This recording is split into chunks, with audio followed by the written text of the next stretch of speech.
محترم حاضرینو، ستاسو په حضور کې ما د قرآن کریم د یو آیات تلاوت پیش کړي. دې وخت کې زه د دې آیات یو څه تشریح او وضاحت کول غواړم. الله تعالی دې د خپل کامل رضا مطابق ما ته د هغې د تشریح کولو توفیق راکړي او الله تعالی دې موږ او تاسو ټولو ته پر هغې باندې د عمل کولو توفیق را نصیب کړي. د دې آیات انتخاب په دې وجه کوم چې نن سبا زموږ او ستاسو معاشره کې یو ډېره لویه غلطي او غلط فهمي راغلې ده او هغه غلطي او غلط فهمي بیا خاص کر په دې خوانده انسانانو کې ډېره زیاته ده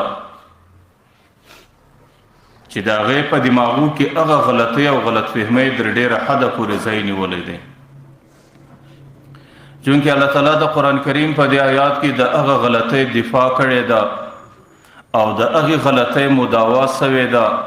او الله تعالی د قرآن کریم په دې آیات کې د هغه غلطۍ ازاله کړې ده.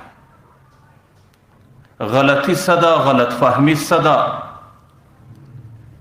نن سبا د انسانانو په دماغو کې یو غلطۍ او غلط فهمۍ په دې شکل ځای نیولی دی چې کچیرې یو سړی په دنیا کې د دین مطابق زندگی تیرول غواړي نو د هغې دپاره دا ضروري ده چې هغې به د دنیا سلاس اخلي. هغې به د دنیا تجارت نه کوي، هغې به د دنیا نوکري نه کوي، هغې به د دنیا ملازمت نه کوي، هغې به د دنیا دکانداري او ګټه نه کوي. هغې به د ځان دپاره کور نه لري، هغې به د ځان دپاره بچي نه لري، هغې به د ځان دپاره لذت و راحت نه برابروي. نو د دې څه وروسته بیا سړی دینداره زندگی او د دین مطابق زندگی تیرولی شي. او کچیرې د دې شیانو سره سړی نه دستبرداره کیږي او د دنیا سره سړی تعلق نه ختموي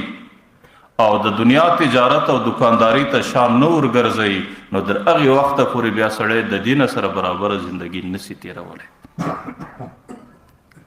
دغه غلطۍ او دا غلط فهمي نن د انسانانو په دماغو ته راشوه سوې ده او د انسانانو په دماغو کې ځای نیولی دی او د انسانانو په دماغو کې دې له ځای ورکړی دی او دا د په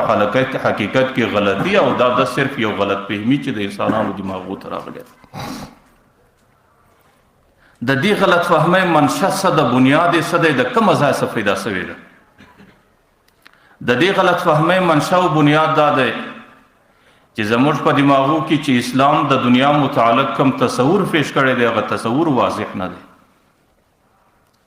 چې په اسلامي دنیا کې اسلام په اسلامي تعلیماتو کې دنیا څه ته وایي او د دنیا د ساز و د راحت او د اسباب او د سامانو څه حقیقت دی او د دنیا په لذتو په راحتو او د دنیا په ګټو او تجارت کې سړی در کومه حده راتلی سي او در کومه حده پورې د انسان دپاره د هغې څه اجتناب و پرهیز ضروري دی چې ځان به ځینې ګوري. چونکې زموږ دماغو کې د دې خبرو حقیقت ښکاره نه دی نو په دې وجه زموږ دماغو کې دا غلط فهمي راغلې ده چې یاره که سړی دینداره زندگی تیروي نو دنیا به پرېږدي. بیا خاص کر چې سړی په قرآن او په حدیث کې د قرآن کریم هغه آیاتونه اوري او د پیغمبر علیه الصلاة والسلام هغه حدیثونه اوري چې په هغې کې د دنیا ډېر مذمت او بدوالی راغلی دی نو د دې د اورېدو څخه بیا د انسان په دماغ کې دا خبره نوره مضبوطه او نوره ټینګه سي. لکه علامه عجلوني رحمه الله په کشف الخفا کې یو حدیث را نقل کړی دی. هغې خو در دې حده پورې ذکر کړی دی چې پیغمبر علیه الصلاة والسلام وایي چې الدنیا جیفة وطالبها کلاب چې د دنیا مثال داسې دی لکه یو حیوان چې بېساس سي او هغه بدبویه سي او هغه خراب سي خلک یې پر دې انبار باندې وغورځوي او دنیاداره چې په دې دنیا کې لګیا دی د هغې مثال بیا د هغه حیوان دی چې هغه د مردارخورۍ په شکل په دې حیوان کې لګیا وي. او چې کله دا حدیث د پیغمبر علیه الصلاة والسلام د سړي دماغ له راځي نو هغه غلط فهمي او هغه غلطي د سړي په دماغ کې نوره په ټینګ شکل باندې ځای پیدا کوي. اوس دا حدیث قسم محدثینو لفظا موضوع حدیث لیکلی دی لیکن د یو مقولې په اعتبار سره خو بیا هم دا صحیح تسلیم سوی دی چې یو مقوله خو ده چې د دنیا مثال دا رقم دی او د دنیاداره مثال او د دنیا د ګټونکي مثال دا رقم دی. یا چې کله در دې سړی راشوس قرآن کریم کې الله تعالی وایي وما الحیات الدنیا الا متاع الغرور، او دی آیات کې الله تعالی ما و الا ذکر کړی دي، او دا په عربیت کې راځي چې ما و الا د حصر د فاره دي. د دې دا معنا چې د دنیا زندگی، د دنیا ګټل، د دنیا نفع، د دنیا ساز و سامان دا د دوکې څخه بغیر بل اس نور نه دی، صرف اور صرف خالص دوکه ده. یا دغه رقم د قرآن کریم نور آیاتونه سړی اوري انما اموالکم و اولادکم فتنه، ستاسو مالونه ستاسو د پاره فتنې دي، ستاسو بچان ستاسو د پاره فتنې دي، او د فتنې څخه به سړی ځان ګوري نو تاسو به د دې څخه ځان او چې کله دا یک طرفه صورتحال سړی اوري او دا یک طرفه احادیث او د پیغمبر علیه الصلاۃ والسلام تعلیمات د انسان دماغ لره رسیږي، نو ځکه د انسان په دماغ کې دا خبره ځای پیدا کی چې یاره یو سړی که دینداره زندگی تیروي نو د هغې دپاره دا ضروري ده چې دنیا به پرېږدي، دنیا ته به رخصت ورکوي او دنیا به هلاکوي او د دنیا څخه به ځان لرې ساتي، نو د هغې څخه وروسته بیا سړی دینداره زندگی تیروی شي. لیکن د دې که سړی پر بل اړخ باندې راس د دنیا مال او دولت الله تعالی په قرآن کریم کې خپل فضل ویلی دی. الله تعالی تجارانو ته وایي چې وابتغوا من فضل الله، چې ورسئ د الله تعالی فضل دی، د الله تعالی احسان دی، د الله نعمت دی، ورسئ طلب یې کوي. لکه سوره جمعه کې الله تعالی ته وایي فاذا قضیت الصلاة فانتشروا فی الارض وابتغوا من فضل الله. الله تعالی تجارانو ته وایي چې کله د جمعې لمونځ نو تاسو په مځکه کې سره خواره سئ، د دکاندارۍ په ذریعه، د تجارت په ذریعه، د دنیا د ګټې په شکل باندې ورسئ، د الله تعالی فضل، د الله تعالی احسان، د الله تعالی نعمت ځان را طلب کړئ چې هغه د دنیا. نو دې طرف ته به د دنیا ته د الله تعالی فضل ویل سوي دي، د الله تعالی احسان ورته ویل سوي دي، د الله تعالی انعام ورته ویل سوي دي. یا لکه زموږ او ستاسو د ټولو پر ژبو باندې همیشه دا دعا جاری، ربنا آتنا فی الدنیا حسنه. اوس دا د قرآن کریم الفاظ دي، د دې حسنې څخه مفسرین عام طور د دنیا مال او دولت اخلي چې الله ماته په دنیا کې مال او دولت راکا. نو دې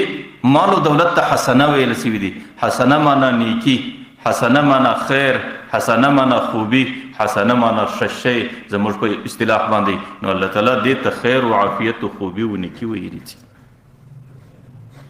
نو یو طرف ته د دنیا متعلق سره دا خبرې اوري چې دا د یو مردار حیوان په مثل باندې ده، او دا صرف اور صرف دوکه ده، او دا صرف اور صرف فتنه ده. او بل طرف ته د دنیا متعلق سره قرآن او حدیث کې دا اوري چې دا د الله تعالی فضل دی، دا د الله تعالی احسان دی، دا د الله تعالی نعمت دی، او دا د الله تعالی د طرفه خیر دی او نیکی ده او خوبی ده. چې کله دا دواړه طرفه د سړي مخ لراسي نو د انسان په دماغ کې تشویش پیدا کی، د انسان په دماغ کې ګډوډي پیدا کی، د انسان په دماغ کې یو قسم خلجان او خلش پیدا کی چې یار اوس کومې خبرې ته غوږ ونسم، حقیقت څه دی او صورتحال واضح راته نه دی، او په حقیقت کې زما په مخ کې کومه خبره قابل عمل ده چې زه په هغې باندې عمل وکړم. نو الله تعالی دغه د دې خبرې وضاحت، د دې خبرې روښنایي او د دې غلط فهمي او د غلطۍ ازاله د قرآن کریم په آیاتو کې کړې ده. واقعه او حقیقت دا دی چې کله سړی د قرآن کریم آیاتونه وګوري، چې کله سړی د پیغمبر علیه الصلاۃ والسلام احادیث په ښه طریقه باندې په هغې سر خلاص کی، نو په ټوله قرآن کریم کې او د پیغمبر په ټولو احادیثو کې الله تعالی یو ځای بنده ته دا امر نه کوي چې ته دنیا پرېږده، چې ته تجارت پرېږده، ته دنیا پرېږده، ته دکانداري پرېږده او ته خپله خواري او محنت پرېږده. نه په ټوله قرآن کې دا سته، نه د پیغمبر علیه السلام په ټولو تعلیماتو کې دا سته. دا صرف اور صرف د عیسویت دین چې د حضرت عیسی علیه السلام پیروکارانو د هغې د دین خاصیت دا ولو چې هغې به د رسول پورې کور نه پرېښوی، زنانه به یې نه پرېښوله، مال و دولت به یې نه پرېښوی، او کلی وطن به یې نه پرېښوی، او د راهب په شکل به په یو ځنګله کې د کوډل جوړه نه کړه. در هغه وخته پورې دی الله ته قریب او الله تعالی ته نږدې انسان اوسه جوړېدلی. نو دا په عیسایت په دین کې رهبانیت و چې دوی به داسې کوی. لیکن پیغمبر علیه السلام چې راغلی، چونکې د حضرت عیسی علیه السلام د دورې څخه دستي وروسته د دې امت دوره راغله، نو د انسانانو په دماغو کې هغه د رهبانیت عکاسي موجوده وله. نو پیغمبر علیه السلام دستي ورته لا رهبانیت فی الاسلام، په اسلام کې رهبانیت نسته، چې ته به ښځه پرېږدې، کور به پرېږدې، بچي به پرېږدې، بلکې النکاح من سنتي فمن رغب عن سنتي فلیس مني. دا نکاح کول، بچي پیدا کول، دا زما سنت دی، او څوک چې زما پر دې سنت باندې زندگی نه تیروي هغه زما په امت کې نشمارل کېږي. نو زموږ په دې ټوله اسلامي تعلیماتو کې، په قرآني تعلیماتو کې، په نبوي تعلیماتو کې یو ځای دا نشته چې انسان ته دا هدایت وسي چې ته به ګټه نه کوې، ته به دنیا نه ساتې، او ته به دنیا نه راجمع کوې، ته به تجارت نه کوې، ته به بچي نه پیدا کوې، ته به ځان له کور نه پیدا کوې، او ته به د بچي د کور د انسانانو سره ښه زندگی نه تیروې، بلکې ته په دې باندې مکلف یې چې دنیا کې به د عامو انسانانو غوندې گزاره کوې. او عام انسانان چې کم ضروریات لري هغه خپل ضروریات ستا دي، نو ته به د خپل ضروریات پوره کوې. ته به د ځان دپاره لباس پیدا کوې، ته به د ځان دپاره د بچو نفقه پیدا کوې، ته به د ځان دپاره د سر سایه پیدا کوې، او ته به په دنیا کې د ځان دپاره د خپلو ځان او د بچو د ټولو ضروریات سرته رسوې. نو زموږ اسلامي تعلیماتو کې دا خبره نشته. البته زموږ د اسلامي تعلیماتو سره یوه خبره ښکاره ده. هغه خبره ښکاره دا ده چې انسان دنیا به ګټې، دنیا به تجارت به کوي، دکانداری به کوي، لیکن دنیا به د خپل زندګۍ آخرنی منزل نه بولي چې در دنیا و اخواته نو ستا سترګې نورې نور اوړي، او دنیا به د ځان دپاره آخرنی منزل مقصود نه ګرځي چې بس ستا د دنیا د ګټې مقاصد دا ټوله پر دنیا راګرځي. یاره دنیا څنګه وګټم، په بینک کې بینک بیلنس څنګه زیات کم، او دغه رقم پیسې څنګه راجمع کم، په دنیا کې ښه کور څنګه پیدا کم، په دنیا کې ښه نوم څنګه پیدا کم، په دنیا کې ښه منصب او عزت ځان له څنګه برابر کم. دا رقم به نه وي چې ستا د زندګۍ محور، ستا د زندګۍ معیار، ستا د زندګۍ مقصد صرف د دنیا آبادي. داسې به نه وي،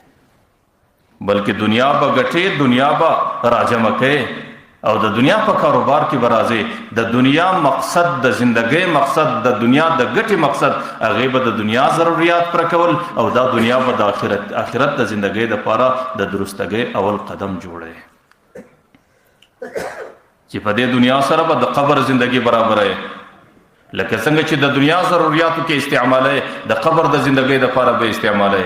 دا دنیا به د قیامت د زندگی د لپاره استعماله، او دا دنیا به د حساب او کتاب په شکل مخ ته ګرځي چې زه د دې دنیا حساب او کتاب سبا د قیامت په میدان کې ورکولې سم کې نه سم ورکولې. نو کچيري دنیا ته د مردار حیوان په شکل ویل سوي دي، که دنیا ته د دوکې په شکل ویل سوي دي، او که دنیا ته د فتنې په شکل ویل سوي دي، نو هغه دنیا ته ویل سوي دي چې د دې دنیا ګټونکي د زندګۍ محور صرف دنیا دی،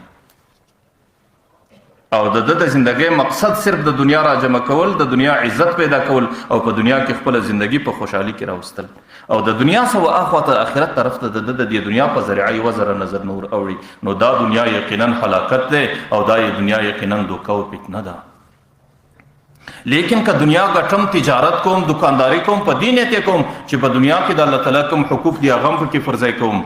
او د آخرت د درستګۍ او د صحت لپاره یو ذریعہ برابروم، او په دې سره د قبر زندگی وساکوم، په دې سره د قیامت زندگی وساکوم، په دې سره د پل صراط زندگی وساکوم، بیا خدا دنیا د الله تعالی فضل دی، دا دنیا د الله تعالی احسان دی، بیا دا دنیا د الله تعالی کرم دی، بیا دا دنیا د الله تعالی د طرفه نیکی ده، خوبی ده، او دا دنیا د الله تعالی احسانات بلل سوي دي.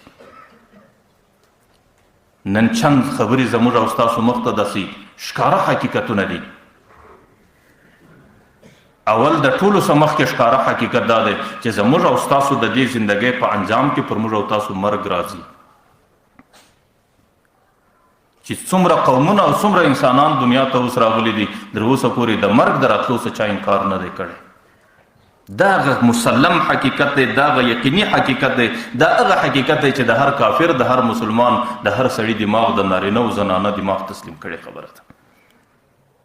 په دنیا کې انسانانو د خدای د وجود څخه انکار کړی دی، په دنیا کې د پیغمبر علیه الصلاۃ والسلام د نبوت څخه خلکو انکار کړی دی، په دنیا کې د ډېر ښکاره خبرو څخه انسانانو انکار کړی دی، لیکن د دنیا ته د آدم علیه السلام څخه ونیسي تر اوسه پورې چا داسې نظریه او فلسفه نه ده پیش کړې چې یو سړی د دنیا ته راسي بیا د پر هغې باندې د مرګ حمله نه راځي. دا خبره تر اوسه چا نه ده کړې. نو د دنیا په مسلمو حقیقتو کې زما او ستا او مخ ته مرګ راتلل دي، دا یقیني حقیقت دی. او دویم مسلم حقیقت چې زما او ستا مخ ته دی هغه دا دی چې د مرګ وخت نه دی معلوم. نن چې کله د دنیا فلاسفه او ساينسدانان غایوي نو هغه په اسمان کې غایږي په ځمکه کې غایږي نو هغه د لمر او د سپوږمۍ او د ستورو حالات بیانوي هغه د دریابو د بارانو د هواو حالات بیانوي لیکن که یو سړی ته ګوته ونسي چې د دې سړی مرګ به کله راځي دی وخت بیا د ساينس او فلسفه پیل د علم د بل چا سره نشته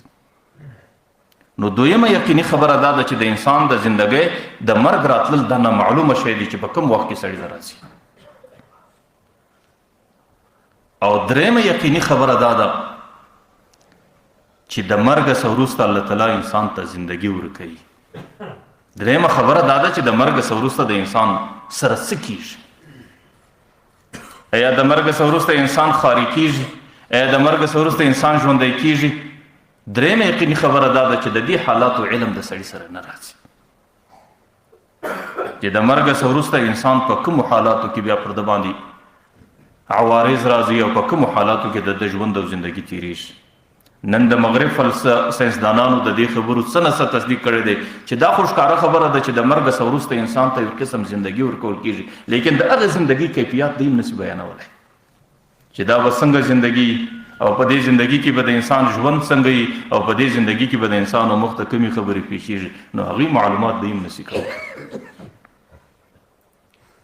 لیکن صرف یو ذریعه د زموږ او تاسو مخ ته چې هغه د لا اله الا الله محمد رسول الله کلمه ده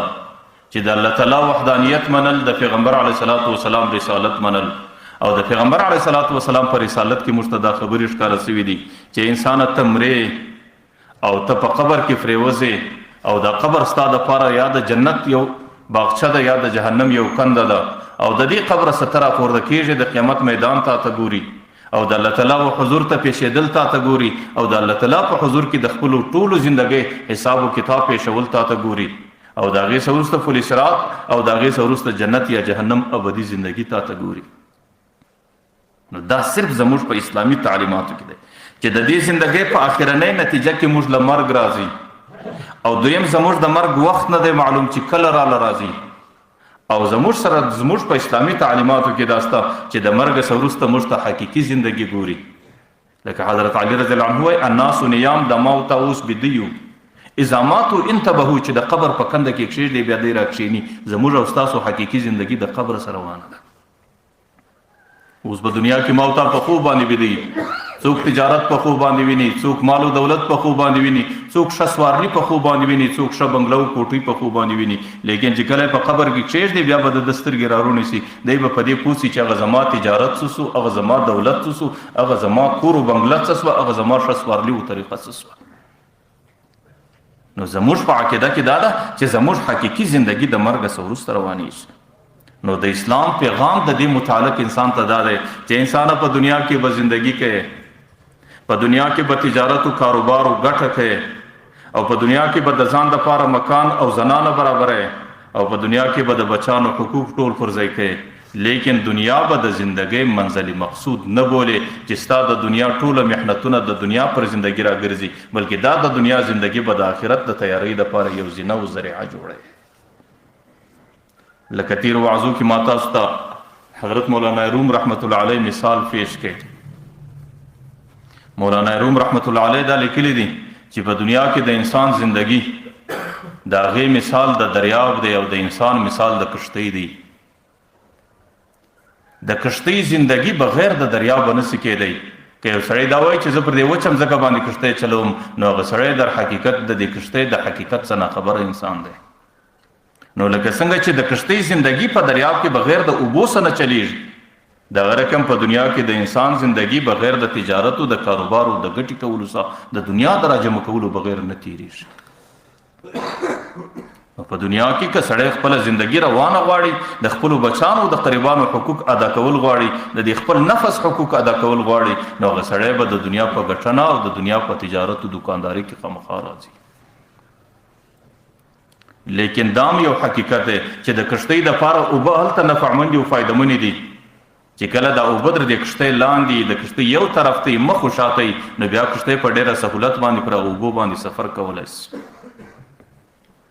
نو انسانم په دنیا کې د ژوندۍ او د مال او دولت څخه الته خوند اخستای شي چې هغه دنیا د یو طرف او بل طرف ته صرف د ضرورتو پر کولو درحاده پوری لیکن کچیر په دریاب کې د کشته اوبه د کشته نست اور یلسوي بیا خو دغه اوبه د کشته د تباهي ذریعہ جوړیږي.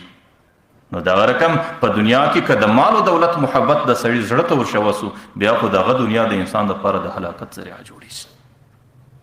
بیا خو د دنیا محبت سړی د آخرت څخه غافل کوي، د دنیا محبت سړی د قبر څخه غافل کوي، او د دنیا محبت سړی د خدای د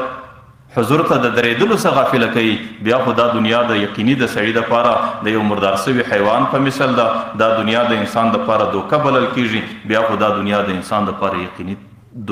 فتنه بلل کیږي. نو ما درته ویل په دنیا کې د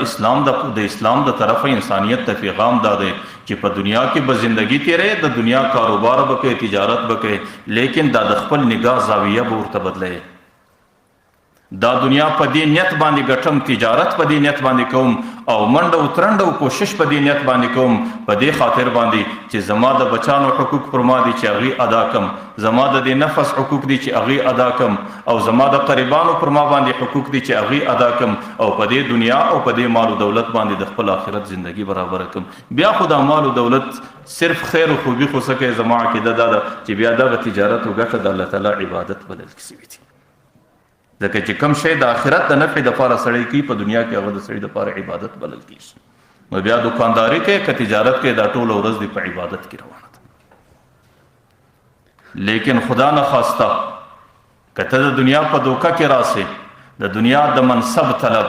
د دنیا د شهرت طلب، د دنیا د عزت طلب، د دنیا راحت و لذت هغه دې په مخه باندې واخلي، او د دې دنیا سره و آخرت ته نظر نه ور وږدېږي، او دا دنیا د دې دپاره راجمع کوي چې په دنیا کې ځان او بچانو کور و زندگی څنګه په راحت کې راولم. نو بیا خو دا دنیا ستا دپاره هم دوکه بلل کېږي، هم فتنه بلل کېږي.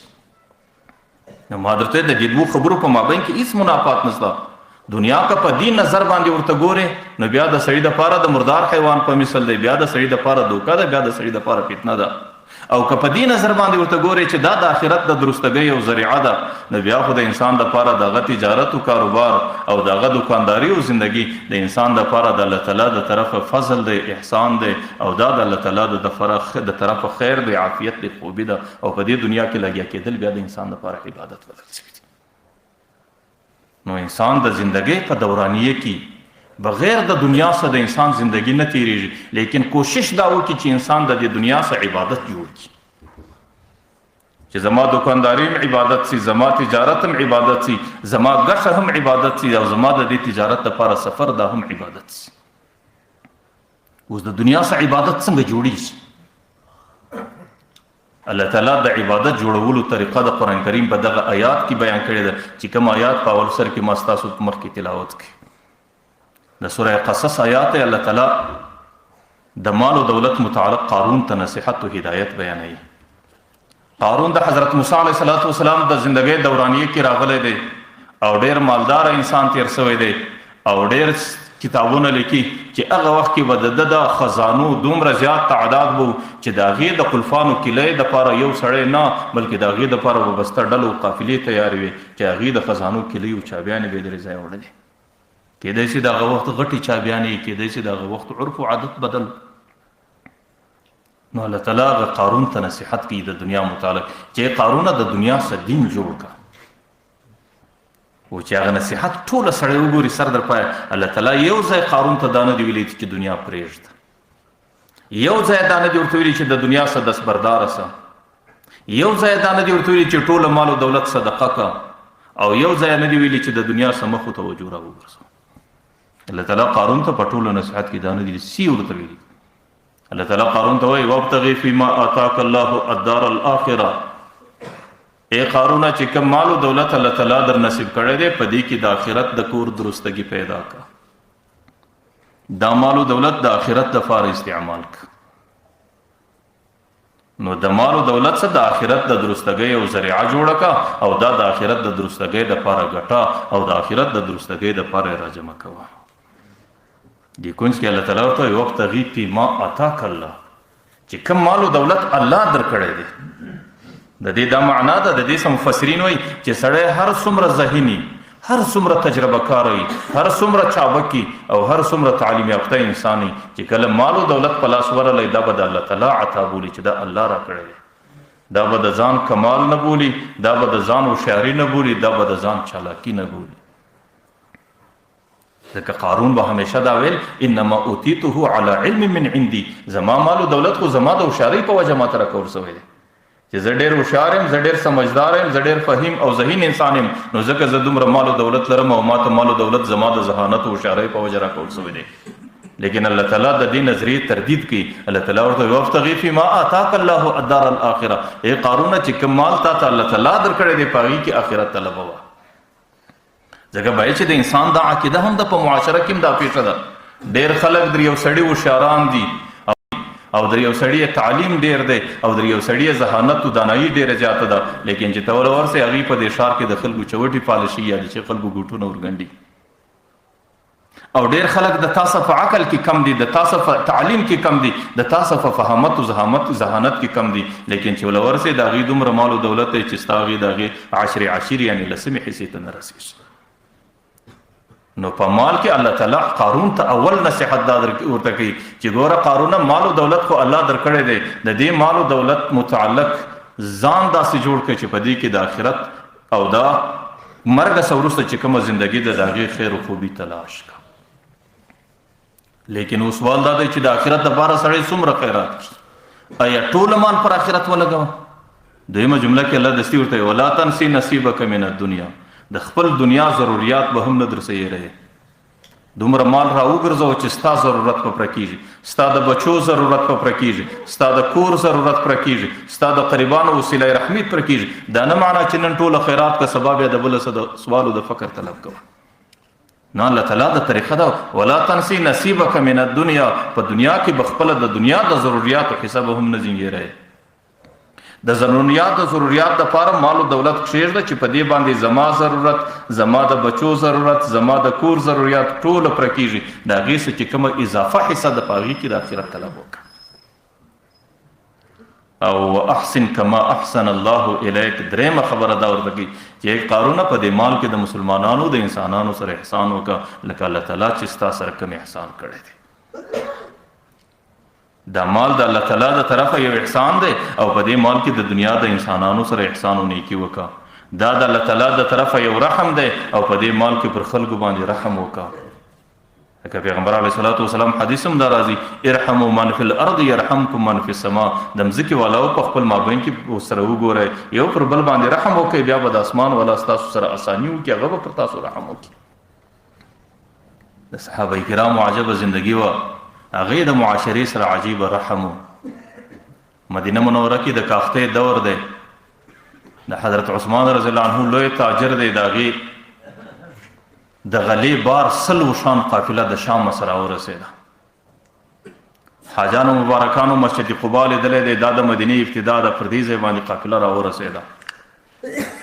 نو د مدینې چې څومره د تجارت خلک دی هغوی ټول د قافلې مخ له ورلو، ټول تجاران ورلو، هلته قافله واوښته، د قافلې سره سودا کېږي. حضرت عثمان رضی الله عنه د خپلې قافلې سره ولاړ دی، نو تجاران عام طور بولۍ ورکوي. نو یو ورته وایي چې د 10 روپو مال موږ په 12 باندې رانوس، یعنې 2 روپۍ پر 10 روپۍ باندې ګټه درکوو. حضرت عثمان رضی الله عنه وایي چې د دې څه زیات قیمت راکول سوی دی، په تاسو کې بل یو لاس پورته کوي څومره قیمت راکوئ. تجاران په خپل مابین کې مشوره سره کوي، آخر یو تاجر د هغې په نمایندګۍ باندې ورته وایي د 10 پر مال باندې 15 درکوو، دا معنا په 10 روپو کې 15 روپۍ ګټه درکوو. حضرت عثمان رضی الله عنه بیا اعلان کوي چې د دې څه زیات قیمت راکول سوی دی، څوک شته چې زما د دې قیمت چې هغې ته ځان ورسوي؟ ایا تاسو کې بل تاجر ما ته نور تجاران د دې دپاره ناست دي چې ما ته د دې څه زیات قیمت راکړی دی؟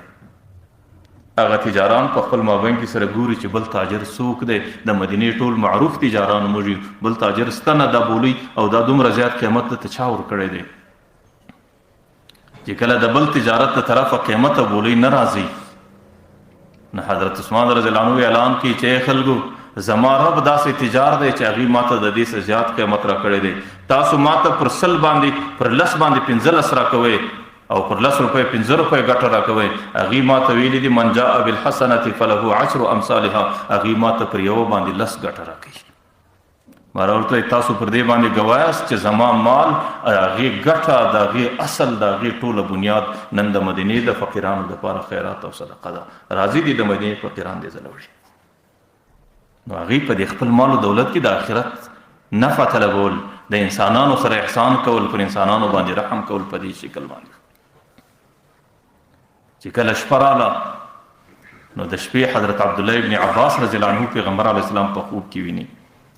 پیغمبر علیه السلام پر آس باندې سپور دی او زرغون لباس یې اغوستی دی او لنګوټه مبارکه پر سر د په ډیره تلوار کې دی.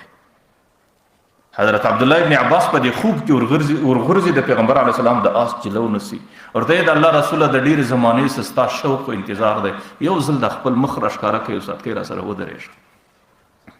نو پیغمبر علیه السلام ته یا عبدالله زما ډیره تلوار ده، زه په ډیر چابک سفر کې یم.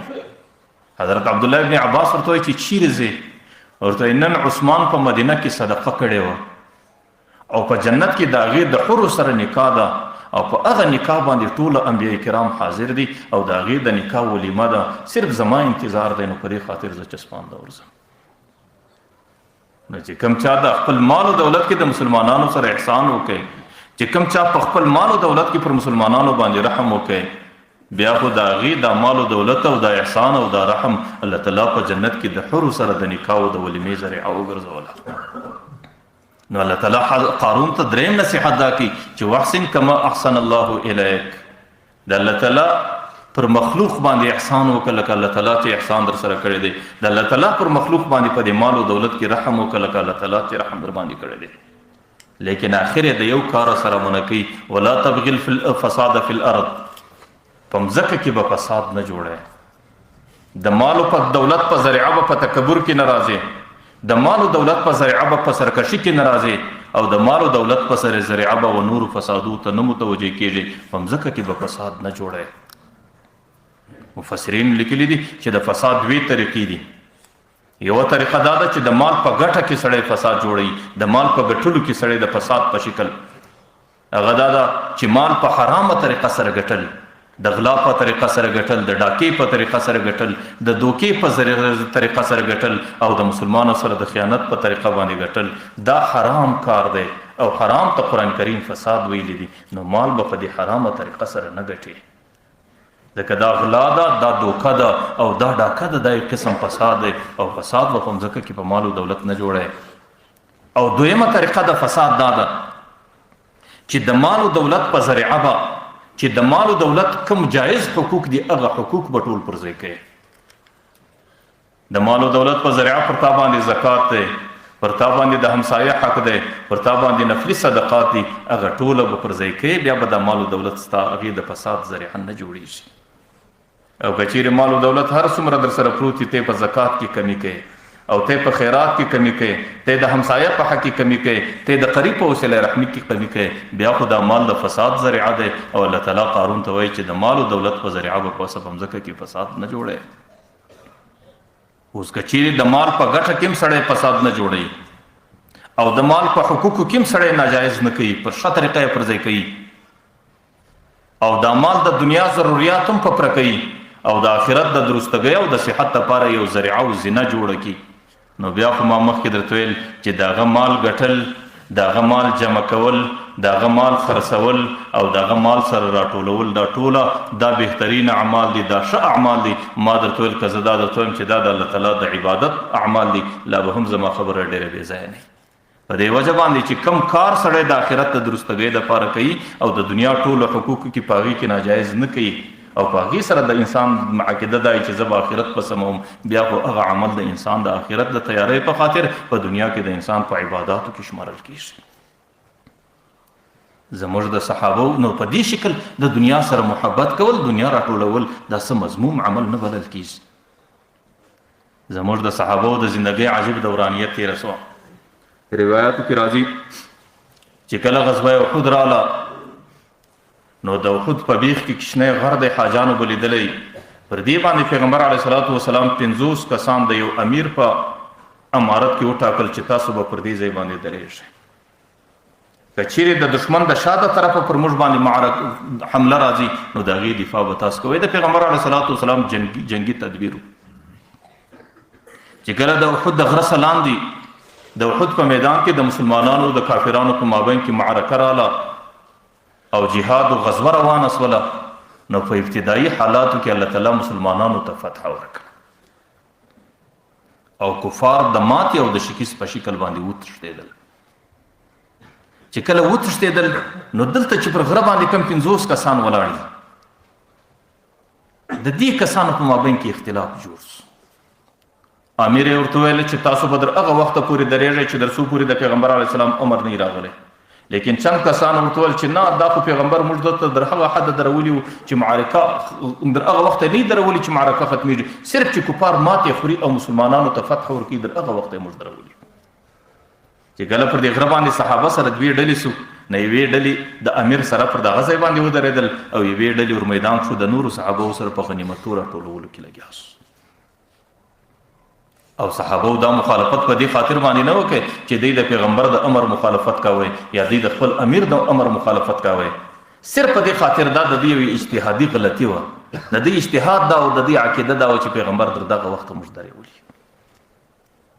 لیکن چې کله دوی په غنیمتو کې لګیا نو دوباره کافران د دې غره پر سر باندې بیا پر راپورته سو چې کم کسان د امیر سره ولاړ هغه ټول شهیدان کړو، دا نور په غنیمتو باندې اخته ولو، پر دې باندې کافران مسلط رالو. نو هغه غزوی چې کم د فتح شکل و هغه په ماتې او په شکست باندې بدل شو.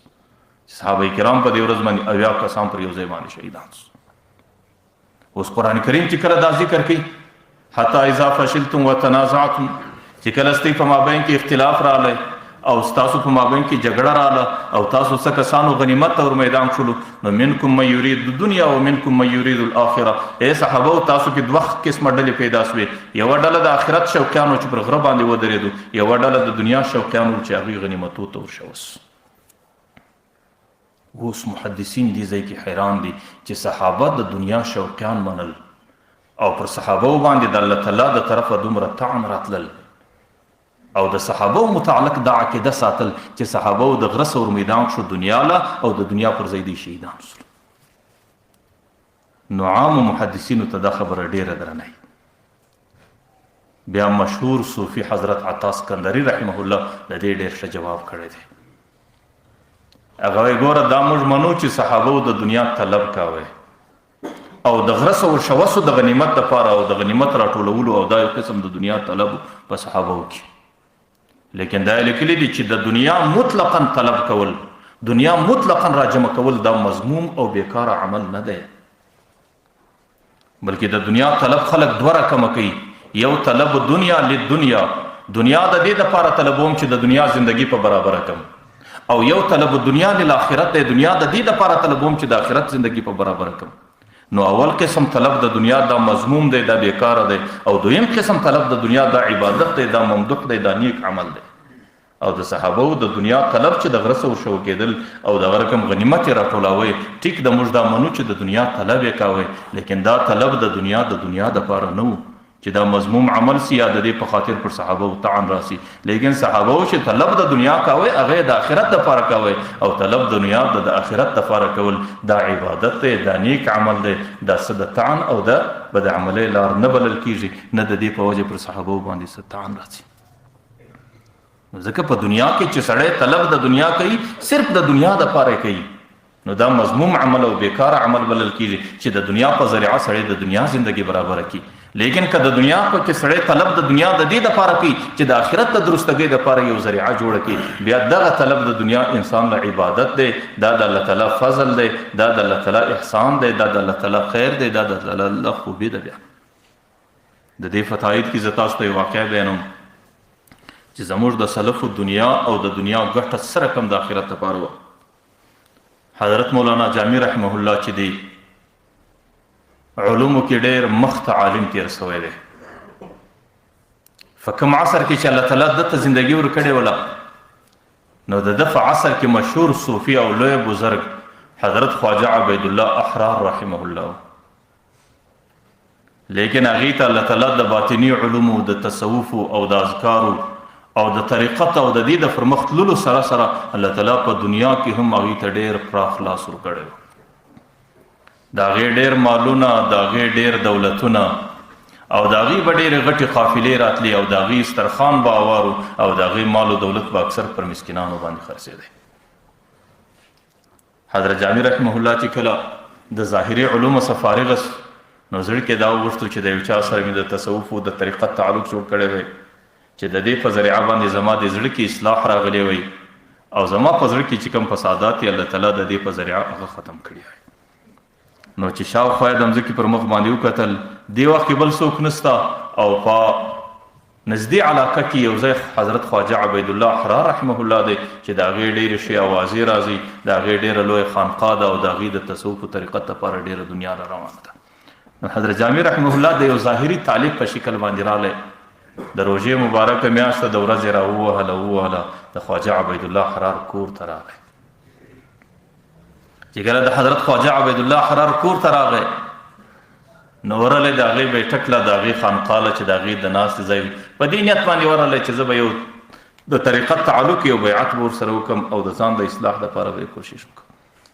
لیکن چې هغې ته یې وکتل د هغې منشان دي، د هغې دفترونه دي، د هغې قافلې را روانې دي، د هغې حسابونه او کتابونه دي، هغه بالکل وده ته ګرسرو فارغه نه د ځانه سره ناست دی پر دې خپل سفر یې لږ افسوس وکړي چې د روژې میاشته و دا دومره ستړیا مې څه دپاره برداشت کړي. برای په دې زړه کې حضرت جامی رحمه الله ډېر لوی شاعر برای په دې زړه کې د ځانه سره دا وایي نه مرد است و آن کې دنیا دوست دارد، د الله نیک بنده هېڅکله سړی نسي جوړېدلی چې هغوی د دنیا سره دومره تعلق لري لکه دا سړی چې لري. نه زما خو پر دې باندې د یو نیک سړي عقیده وه، لیکن چې دلته رالم دی په کوم شکل باندې وینم نو دا مې عقیده ده چې د یو سړي د دنیا سره دومره تعلق یې هغه نیک سړی نسي جوړېدلی. نو هغه خپله اراده یې برته په دې خپل زړه کې پټه کړله، د سوکه در دروازه برته ووتی.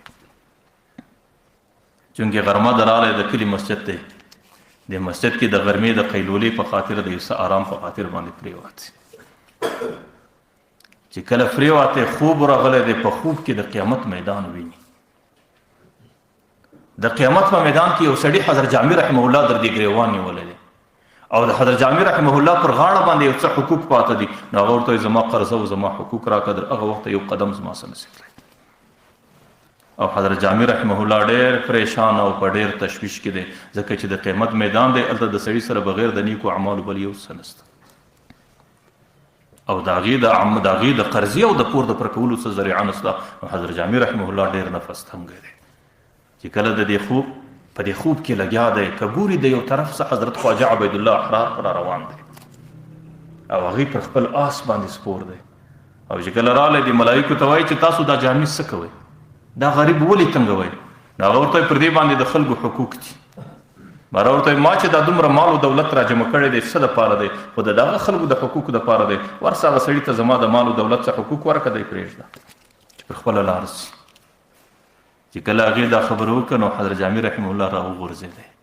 د خوبه څه چې کومه اراده یې ماته سوې وه برته یې په زړه کې رالو چې دې سړي کې یو څه شته. نو د ماپښین د لمانځه څه بعد بېرته د هغې خانقاه او بیټک له رالی، داسې ډېر د شرم په شکل باندې چې د ده کومه عقیده وه د هغې متعلق داسې په یو کنج کې کښېناستی. خواجه عبید الله حرار رحمه الله چونکې ډېر لوی صوفي و، هغې ته الله تعالی د کشف په ذریعه باندې د حضرت جامی رحمه الله د ټولو واقعه او حالاتو ښکاره کړي. چې کله نور مصروفیات خلاص و دته وایي را پر مخ څه طالب چې را پر مخ څه ورته وایي څنګه راغلی؟ هغه ورته وایي د پلانکي کلي و د پلانکي وطنه څه د بیعت و طریقت دپاره راغلی. حضرت خواجه عبید الله حرار ورته وایي چې بیعت و طریقت په یو شرط باندې دی. دی ورته وایي په څه شرط باندې دی؟ ورته وایي چې د دې ځای په کوم ګړي کې ولاړېدی چې کوم شعر دې د ځانه سره ووایي هغه شعر به یې بش بیا راګرځي. دی چې ولاړېدی د دا ویلي و چې نه مرد است و آن کې دنیا دوست دارد. هغې ته الله تعالی د شعر د کشف په ذریعه ورښکاره کړی. ما ورته یو ځل به هغه شعر راته راګرځی، دوباره به بیا پر مخ باندې خبره کړو. حضرت جامی رحمه الله ډېر شرمیږي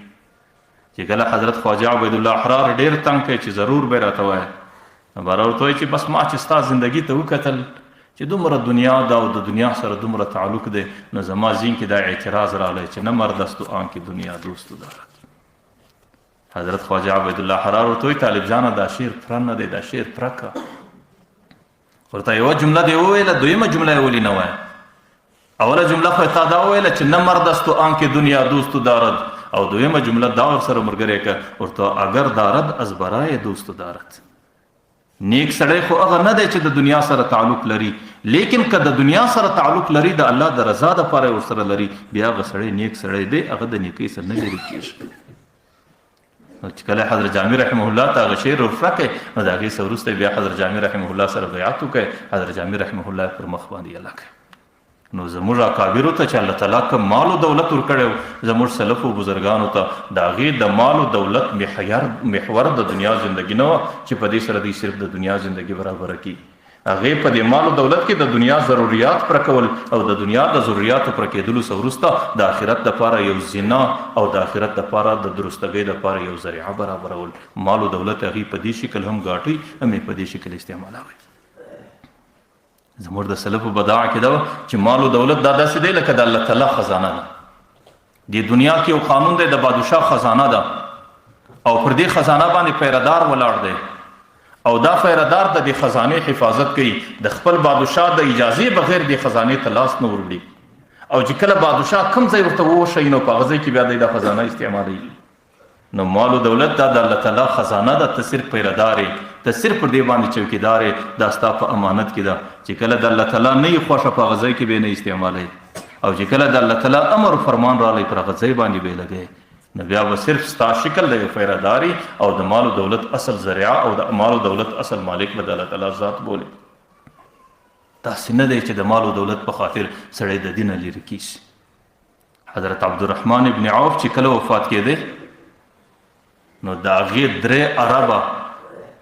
10 کروڑه 6 لکه دینار صرف په ترکه کې پاتې شي. 3 کروڑه او 3 اربه 10 کروڑه 6 لکه دینار،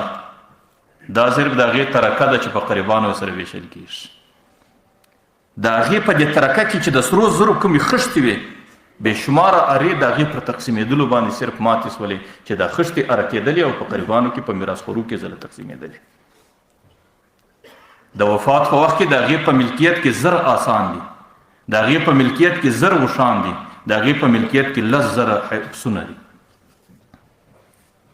او د هغې سما سوا چې کوم زمینی جایدادونه د مځکې جایدادونه د هغې دا علاوه دي.